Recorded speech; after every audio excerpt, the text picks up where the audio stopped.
अगर आप देखिए, मैं आपको वार्निंग दे रहा हूं। आपको पहले ही आपको मैंने 3 दिन के लिए किया था। आज आप फिर गत्ते लेके आए हैं। अगर आप गत्ते लेके आएंगे मैं आपको शेष सत्र के लिए आप बैठ जाइए। नहीं, आप मार्शल्स संजीव झा जी को रिमाइंडर सेशन के लिए मार्शल आउट किया जाता है, बाकी सत्र के लिए आपको आउट किया जाता है। ऐसे नहीं। आप सतीश जी आप शुरू करिए। ठीक है, शुरू करिए।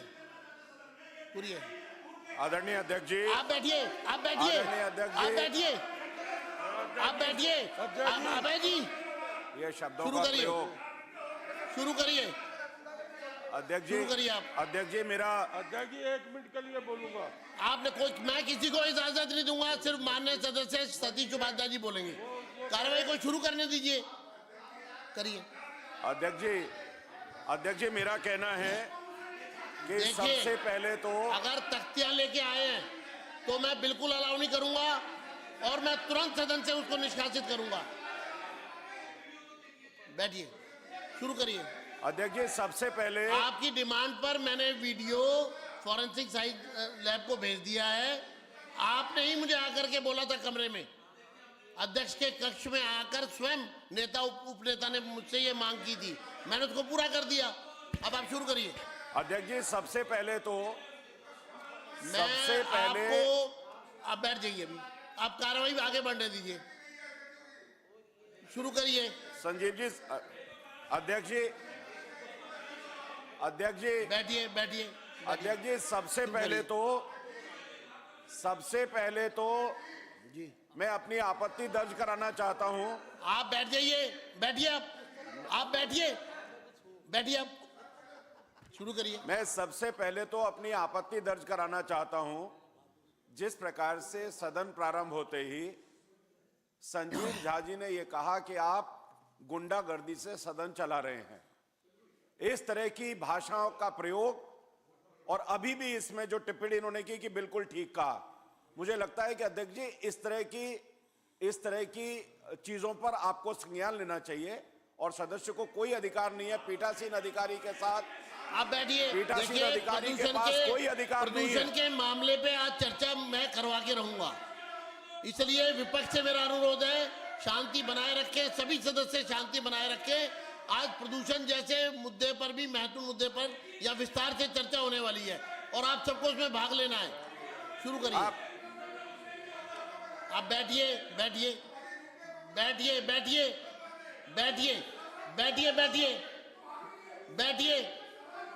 शुरू करिए आप। मैं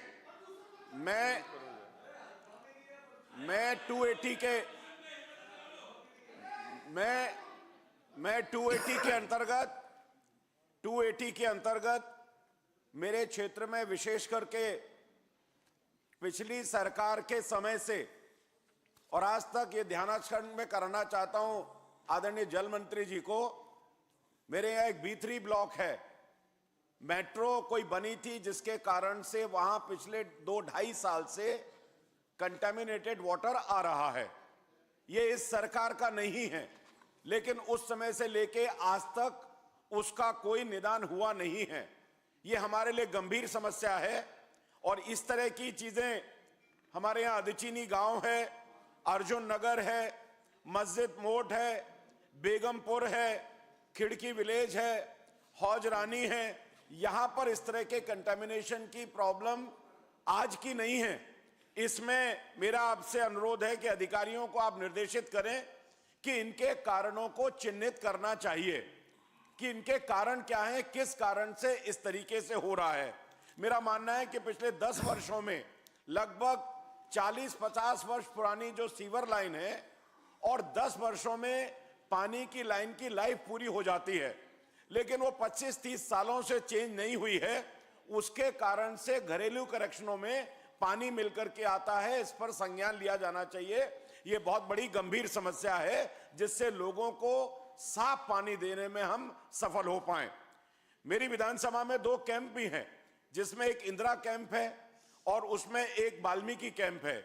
इंदिरा कैंप में हर घर के अंदर नल लगा हुआ है, लेकिन वाल्मीकि कैंप में 4 घर के ऊपर, 3 घरों के ऊपर एक नल है। आप अधिकारियों को निर्देशित करें कि हर घर, जो प्रधानमंत्री जी की योजना है, उस योजना को साकार करते हुए हर घर के अंदर नल लगना चाहिए और हर झुग्गी में पानी मिलना चाहिए। ये उनके साथ न्याय होना चाहिए।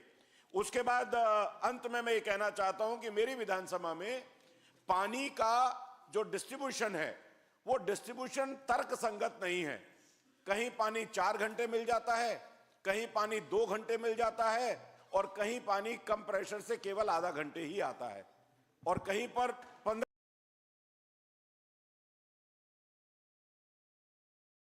बड़ी शिद्दत के साथ में इस हाउस में पूरा समय उपस्थित रह के जिस तरीके से कि मुझे ये पूछना है जीएसटी में क्या हुआ, ये अमेंडमेंट क्या है, ऐसे इनके सदस्य कि हमें तो डिबेट चाहिए, हम चर्चा चाहते हैं, जैसे वो पूछ रहे हैं, मुझे इतना अच्छा लग रहा है। और मैं उनके ज्ञान के लिए बताना चाहती हूँ कि आज जो ये संशोधन हो रहे हैं, ये पिछले साल जो जीएसटी समिट हुई थी, जिसकी सदस्य खुद आतिशी जी थी, जिसमें इनको जाना था, उन अमेंडमेंट को किया जा रहा है। ये वो अमेंडमेंट है जिसकी अध्यक्ष जी, ये अगर बोले तो मैं बैठ जाऊं। आप जान लीजिए, हो गया। चलिए, ऐसे नहीं अब चलेगा। यह प्रस्ताव सदन के सामने है, जो इसके पक्ष में। नहीं, मैं बोलूंगी। अच्छा, बोलेंगे ना, बोलिए। मैं बोल रही हूँ। मैंने कहा उनको आप बैठिए, नहीं, आप अपने बोलिए। नहीं, वो उनको मैं बिठाऊंगा। सदन की इतनी गरिमा इस सदन को रखनी पड़ेगी कि अगर मैं बोल रही हूँ तो कोई मान्य सदस्य बीच में ना बोले। मैं किसी के में नहीं बोलती हूँ। ये मैं देख लूंगा मुख्यमंत्री। आप अपनी बात जवाब दे रही हूँ। आप अपनी बात कहिए। 1 मिनट। आपने सवाल कर लिया ना, जवाब तो सुनने की हिम्मत रखिए। चलिए। तो जिस फाइनेंस की ये मिनिस्टर होने के बाद सदस्य थी, तो भी हमने ये उस कमेटी में गई ही नहीं। और क्योंकि देखरेख पीडब्ल्यूडी करती है सभी स्कूलों की, और माननीय मंत्री जी के माध्यम से माननीय मुख्यमंत्री जी को भी, शिक्षा मंत्री जी को भी ये कहना चाहता हूं कि बगैर किसी डिले किए ऐसे स्कूल जिनकी बिल्डिंग जर्जर हालत में है, उनको तुरंत रिपेयर किया जाए। और एक स्कूल तो इनमें से सीएम श्री बनाया हमने। अगर मान लो वो सीएम श्री स्कूल जो हमने बनाया है और उसको ठीक से देखरेख नहीं की गई और कोई हादसा हो गया, तो किस प्रकार से सरकार के ऊपर सवाल उठेंगे। जो पिछलों ने जो गड्ढे खोदे हैं, उसको भरने में हम ज़्यादा समय ना लगाए और इसके ऊपर तुरंत जो है पीडब्ल्यूडी कार्रवाई करे। ये मेरी आपके माध्यम से माननीय मंत्री जी से निवेदन है। माननीय सदस्य श्री अजय कुमार महावर जी। धन्यवाद आदरणीय अध्यक्ष जी, आपने 280 पे बोलने का मौका दिया। मैं लोक निर्माण विभाग मंत्री जी से आग्रह करना चाहता हूं और उनसे पूछना चाहता हूं, गोंडा विधानसभा का एक महत्वपूर्ण स्थान है, चौक है, जो करावल नगर विधानसभा से भी एडजॉइनिंग है, खजूरी चौक।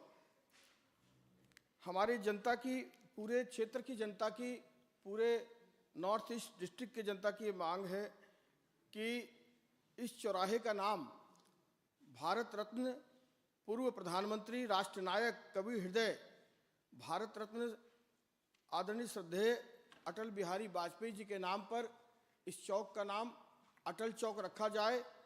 और इसमें उस चौक पर चूंकि पर्याप्त स्थान है, गोल चक्कर पर अटल जी की एक भव्य प्रतिमा उस पर लगाई जाए, जो अटल जी राष्ट्र सेवा, सुशासन, लोकतांत्रिक मूल्य, उसकी विरासत को सम्मान देते हुए और जिस प्रकार से उन्होंने राजनीति में